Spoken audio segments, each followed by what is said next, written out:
मेरे पे कर्जा इतना चढ़ा हुआ है, घर का रेंट 3-4 माह का चढ़ा हुआ है, बिजली का बिल चढ़ा हुआ है। पीछे मेरे 23,000 बिल किसी से 4 माह का बिल था, 23,000 बिजली का, वो किसी से पकड़ के इधर उधर से दिया है, लेकिन वो भी मेरे पे भी कर्ज है, आगे से फिर कर्ज चढ़ा हुआ है। आज बच्चों के खाना भी घर में मुश्किल है।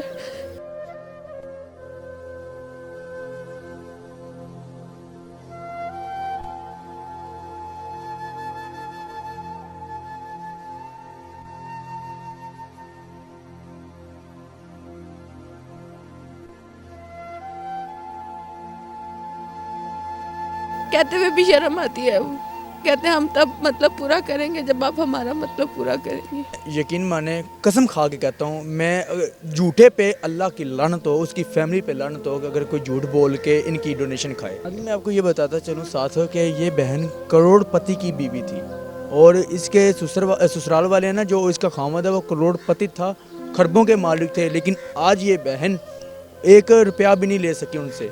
अस्सलाम वालेकुम नाजरीन, मैं हूँ आपका मेज़बान आयान सरवर और आप देख रहे हैं तुम पाकिस्तान। नाज़रीन, आज मैं एक नई स्टोरी आपके सामने लेके फिर आया हूँ और ये मेरे साथ एक बहन मौजूद है। ये हालात से तंग आकर लाचार हैं और ये मजदूरी करती हैं, कपड़े सिलाई करती हैं, अपनी बेटियों का पेट पाल रही हैं, बेटे का पेट पाल रही हैं और रेंट पे घर है इनका। हम इनसे बात करते हैं कि इनको हालात में कैसे ठोकरें लगा के गिराया, किस तरह ये गिरी हैं। इनसे बात करते हैं, इन्हीं की स्टोरी, इन्हीं की ज़बानी हम सुनते हैं। अस्सलाम वालेकुम। वालेकुम सलाम। अच्छा मेरी बहन, आप मुझे ये बताएं कि आपको क्या मजबूरी है, क्या वजह थी ये आप ये हालातों का सामना कर रही हैं? ये हालातों का सामना मुझे 8 साल हो गए हस्बैंड की डेथ को। हस्बैंड की डेथ जब हुई तब वो छोड़ के गए थे, लेकिन लोगों ने नहीं छोड़ा। काफ़ी मेरे साथ काफ़ी फ्रॉड हुए हैं और सारा पैसा मेरा उन फ्रॉडियों ने खा लिया है। मैं किसी का पीछा नहीं, अकेली थी इसलिए पीछा नहीं किसी, ना मेरा भाई है, ना मेरी बहन है, ना मेरा माँ है, ना मेरा बाप है।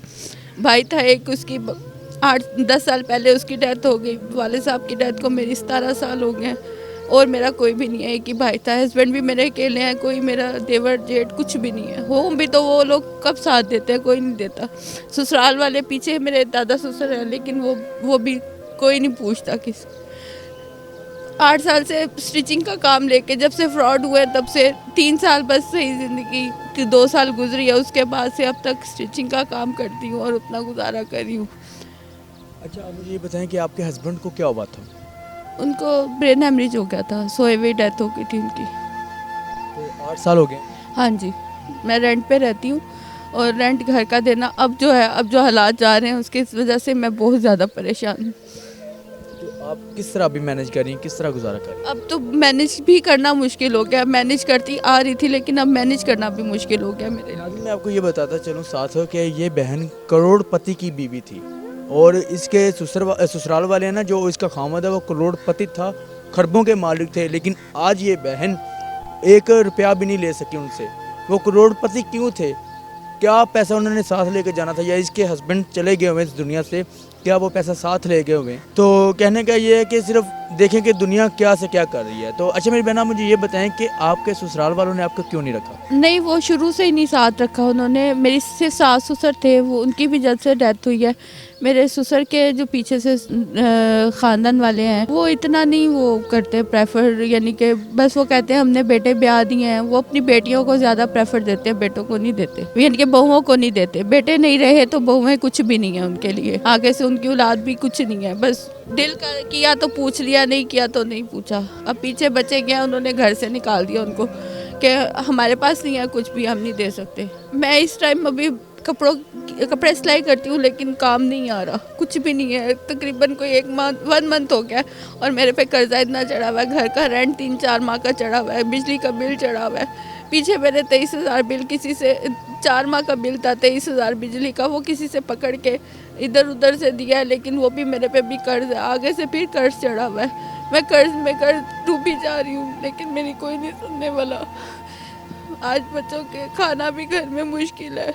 यह कि मैं इस चीज़ को ना अपनाऊँ, ना देखूँ, ना करूँ, लेकिन मैं किससे कहूँ कि दुनिया में अगर किसी से कहो तो वो मतलब से कहते हैं हमारा, मैं कहते हुए भी शर्म आती है। वो कहते हैं हम तब मतलब पूरा करेंगे जब आप हमारा मतलब पूरा करेंगे। जो मैं ये अगर करना चाहती होती तो मैं बहुत देर से कर लेती, लेकिन मैं हलाल रिस्क बच्चों को, अपनी बेटियों को पढ़ा रही हूँ। मैं कहती हूँ वो किसी मुकाम पे पहुँचे ताकि मैं मुझे नहीं है शौक किसी से मांगने का या कुछ। मैं खुद पढ़ी लिखी हूँ, लेकिन पढ़े लिखे आजकल आपको पता है जॉब नहीं मिलती। आप कितना पढ़ी लिखी है? मैं अंडर ग्रेजुएशन हूँ अंडर ग्रेजुएशन। जी। तो 4th ईयर में छोड़ दिया था, बेटी हो गई थी, शादी के बाद पढ़ाया था हस्बैंड ने। मैट्रिक किया था, फर्स्ट ईयर में थी, सेकंड ईयर में गई तो शादी हो गई थी, उसके बाद फिर 3rd ईयर 4th ईयर में गई तो बेटी हो गई, इसलिए छोड़ दी थी पढ़ाई की ज़रूरत भी नहीं थी।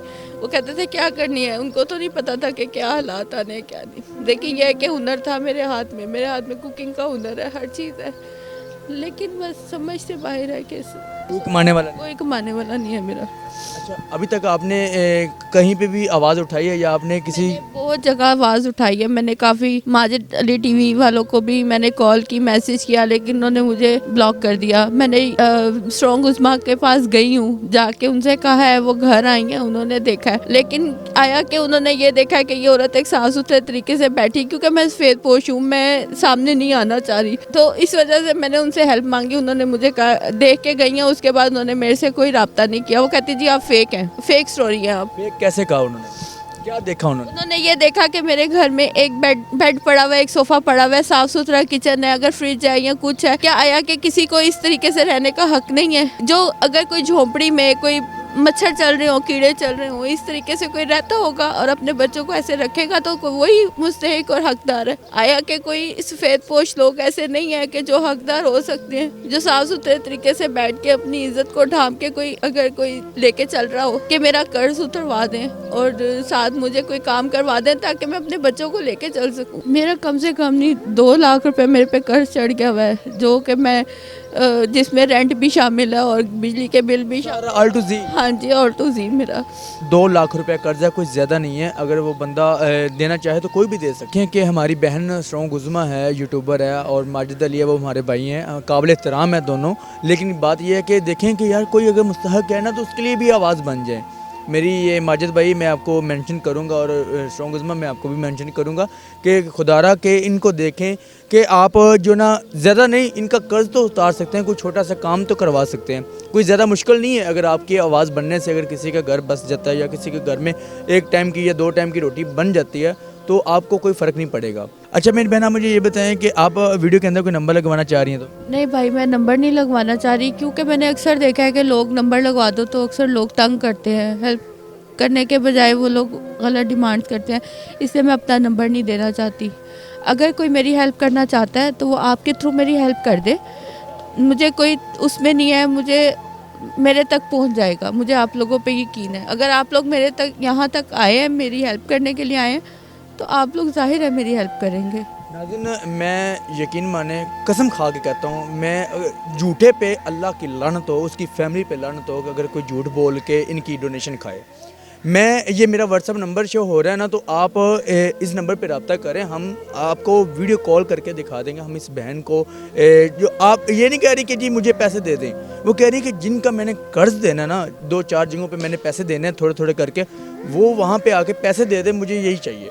मैं नहीं चाहती कि मेरे हाथ में कोई आके पैसे दे। सफ़ेद पोश बंदे जो मीडिया पे आने से पहले इज़्ज़त को देखते हैं कि यार हमारी इज़्ज़त है तो हम क्या करेंगे, हमारी इज़्ज़त मुआशरे में लोग हमें बातें करेंगे, तो इसलिए जो है ना थोड़ी सी प्राइवेसी भी होती है।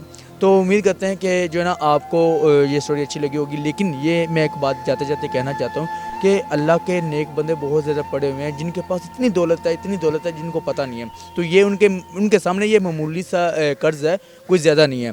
तो उम्मीद करेंगे जी इंशाल्लाह हम इस बहन की आवाज़ बनेंगे और आप भी कोशिश करें जितना हो सकता है, जितनी किसी को इस्तात है कि आप जितना हो सकता है इस बहन की हेल्प करें। इसी के साथ अपने मेज़बान आयान सबों को इजाज़त दीजिएगा। देखते रहें तुम पाकिस्तान। अल्लाह हाफिज़।